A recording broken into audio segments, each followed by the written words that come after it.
What is going on, guys? It is Wrestlelamia here, back with another video. It's the season premiere of Raw and Hell in a Cell is just days away. So what will the WWE do to make last night's show memorable, and will it be remembered in a good way? Join us now as we analyze the 19th October edition of the Red Brand and look at the wildest wrestling news stories and rumors you need to know, including Paige celebrating 2 years sobriety, Charly Caruso's big slip-up, a superstar may have been legitimately knocked out last night, and much more. Be sure to subscribe and hit that notification bell for daily wrestling videos and follow us on Facebook for exclusive lists. As always, we won't waste your time recapping the matches, but we will take a look at the good, the bad, and the downright ugly of last night's show. As always, we start off with the good as number 1, a badass bodyguard. It looks like AJ Styles isn't wasting any time making a statement on Raw, and Styles couldn't have picked a better bodyguard than the menacing monster who's now serving at his side, Jordan Amabayan, the former doorman for Shane McMahon's apparent defunct Raw Underground segment, and former Big Ninja. He's helped Styles prevail in his match against Matt Riddle, and if this match is any indication, he's going to have a huge advantage against any opponent he locks up with. Fans would have to go back to the days of Shawn Michaels and Diesel to remember such a potentially powerful pairing. That and backstage politics. Number 2, El Grande Gordo. El Grande Gordo's team up with Tucker against The Miz and John Morrison was actually a fun way to bring SmackDown's Otis to Raw, with the 2020 Money in the Bank winner donning a mask and hopping over to the Red Brand to see his former teammate spend some quality time with girlfriend Mandy Rose, and not to mention dish out some punishment to Miz and Morrison, the team that had made Otis's life miserable as of late. Sure, the segment was corny, but so is most of Otis's act, and this is a good way to provide some comic relief to Raw and continue the Otis vs Miz Morrison program. The segment harkens back to the Mr. America storyline where Hulk Hogan donned the flimsiest of disguises after Mr. McMahon suspended him, with Vinnie Mac pulling out his hair trying to unmask his foe. The storyline has potential, and it would be a good way to keep Otis on Raw, where he has more to do than he's been doing on the Blue Brand. At some point, they could even book a match where Otis puts up his briefcase against the Miz or Morrison, where he'll get to move to Raw should he win. Do you think Otis should move to Raw? Let us know in the comments down below. Oh, and didn't that mask look a little familiar? WWE needs to loosen up the purse strings a little bit. Number 3, Alexa Bliss visits the Firefly Funhouse. There's no doubt that The Fiend and Alexa Bliss have quickly become the top program on Raw, even more than the feud between Randy Orton and WWE Champion Drew McIntyre. As such, it only makes sense that The Fiend's partner in crime Alexa Bliss shows up on the Firefly Funhouse as one of its latest characters. While it's uncertain what's next for Bliss, she's excelled so far and should make a great addition to the show. While the WWE needs to be careful that Bliss doesn't steal the spotlight, her pairing with Wyatt seems to have the two heading to become one of the WWE's biggest acts in history. But that was the good. What about the bad? Is number 1, obvious is obvious. Last night's Raw had a big reveal, at least in WWE's creative's eyes. Now, Mustafa Ali isn't only the leader of Retribution, he's the latest man behind last spring's SmackDown hacker story. Unfortunately, what the WWE must have thought was a big revelation was anything but, as not only has Ali been rumored to be the SmackDown hacker for months, but the storyline has been all but forgotten. We know better than to speculate too deeply into what creative and/or Vince McMahon is thinking, but it's safe to say Ali's days as a SmackDown hacker will soon be forgotten. If so, what was the point of bringing up the forgotten storyline? It does little to build up Ali and Retribution when the faction is beaten down every week. This is yet another example of the WWE scatterbrain storytelling. Number 2, whatever happened to Keith Lee?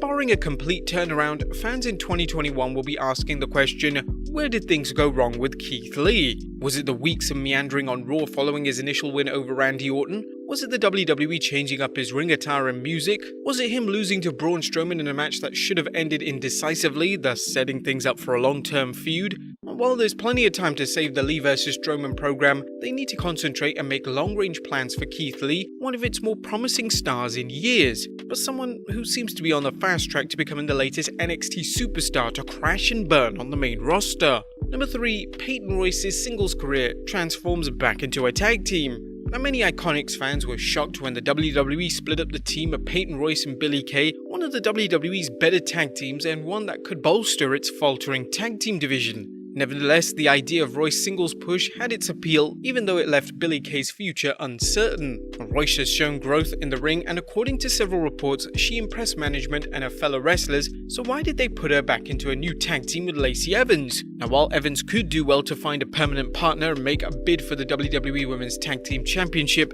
it makes zero sense to split up the Iconics just to put Royce into a new team. Unless they're planning on a Royce vs Evans feud, it's another case of short-sighted booking. Number 4. WCW ending. Let's just fade to black. The WWE's horrifying habit of emulating everything that led to WCW's failure continues, the latest being Raw fading to black just as things look to be getting good. Now, in case you missed it, Randy Orton locked himself in a cage, taunting the champion to come after him. McIntyre promptly pulled out bolt cutters and quickly opened the door as Orton grabbed a chair and prepared for battle. Unfortunately, the WWE decided to end things there, giving an inconclusive finish to a segment that could have been used to hype this Sunday's Hell in a Cell match further. But that was the bad. Yes, there is some downright ugly, as they ruined Retribution. Now, is Retribution done? It's hard not to think so after the rogue faction that's out to destroy Raw got destroyed not once, but twice in one night. The Hurt Business dispatched Retribution in an 8-man match, giving fans little reason to think the group possesses as a threat.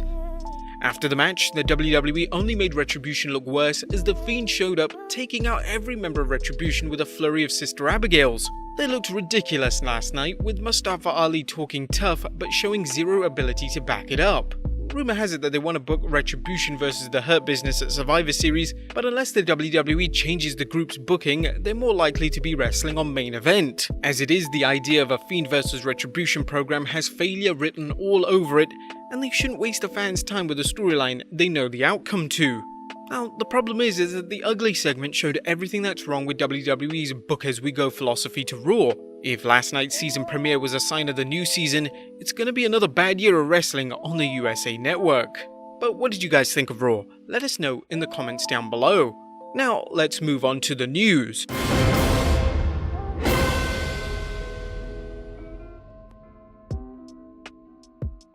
Now, our first story looks at Elias talking a WrestleMania program with John Cena and The Undertaker. Now, wrestlers never know when a big opportunity is going to arise, something Elias spoke with Sports Illustrated's Justin Barrasso about, outlining how he was supposed to work a WrestleMania program with John Cena and a later bout with The Undertaker. You may recall that the Drifter had 2 segments at the Showcase of the Immortals, with John Cena the first at WrestleMania 34 and the second at WrestleMania 35. In 2019, The Undertaker laid out Elias on the night after Mania 34, a segment which Elias claims was supposed to lead to a big night. Elias had this to say: "New Orleans, I'm in the mix with John and The Undertaker. The next year I'm in there with John and The Undertaker again, John at WrestleMania, The Undertaker the next night on Raw.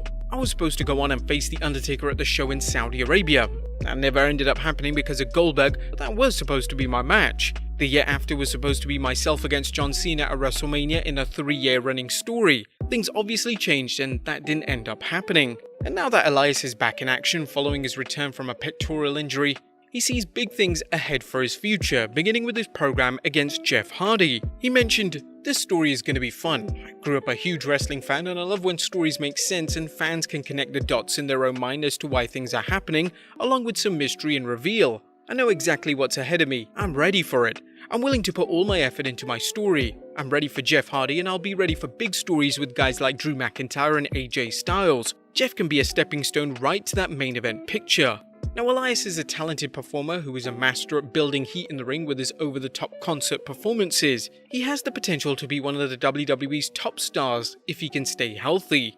Next up, Paige's big anniversary. A former WWE superstar, Paige has a lot to be proud of. The 2-time Divas champion just posted some great news on Instagram saying, "I've posted something like that before, but so proud of my progress. 2 years of soberness. Mama feeling good. Swipe and you'll see my big bro. He is in 6 weeks of being sober and I'm so proud. He aged backwards in just under 2 months. Please throw some support in the comments, he deserves it. Can't wait for him to come and visit me and Ronnie for his 40th in February. Congratulations to Paige and her brother." Paige has hinted at a return to the ring and it sounds like she's mentally ready for a return. The only question is when the WWE will medically clear her. Next up, did Slapjack get legitimately knocked out? It was a bad night for Retribution, not only in terms of bad booking, but in a spot where Cedric Alexander elbowed Retribution member Slapjack square on the jaw, seemingly slapping him silly. Slapjack appeared to pass out briefly and in fact was likely saved from the nasty injury because he happened to get caught up in the ropes. His fellow Retribution members stalled the match until he came to, but considering how Retribution's match with the Hurt Business went, he may have been better staying unconscious. And finally, Charly Caruso's big slip-up.